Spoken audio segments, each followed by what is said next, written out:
Hello guys, ഇന്ന് ചുമ്മാ വീട്ടിലിരുന്ന ഒരു ദിവസം കണ്ടാലോ. അപ്പം രാവിലെ എന്ന് പറയേണ്ട ഉച്ചയ്ക്ക് തന്നെ ബിരിയാണി കഴിച്ചങ്ങോട്ട് തുടങ്ങി.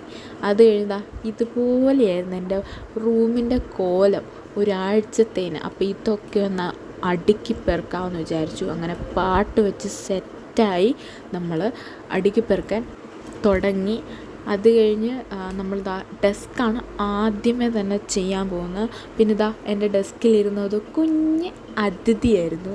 അതിനെ ഞാൻ അതിൻ്റെ വഴിക്ക് തന്നെ വിട്ടു. പിന്നെ ബെഡ് ഇവിടെ എല്ലാം നല്ല സൂപ്പറായിട്ട് അലങ്കോലമായിട്ട് കിടക്കുമായിരുന്നു. പിന്നെയുള്ള വീഡിയോ ഒന്നും ഞാൻ എടുത്തില്ല. പിന്നെ ഞാൻ കുറച്ച് നേരം ഇരുന്നങ്ങ് ധ്യാനത്തിലിരുന്നങ്ങ് പഠിച്ചു കുറച്ച് സാധനങ്ങൾ. എനിക്ക് കെമിസ്ട്രിയും കമ്പ്യൂട്ടറും ഒരു ചാപ്റ്റർ വീതം തീർക്കാൻ പറ്റി. അത് കഴിഞ്ഞ് പഠിച്ച് ഞാൻ ക്ഷീണിതയായപ്പോൾ കുറച്ച് നേരം യൂട്യൂബ് കണ്ടിരുന്നു. അപ്പോൾ അത്രയേ ഉള്ളൂ. ബൈ.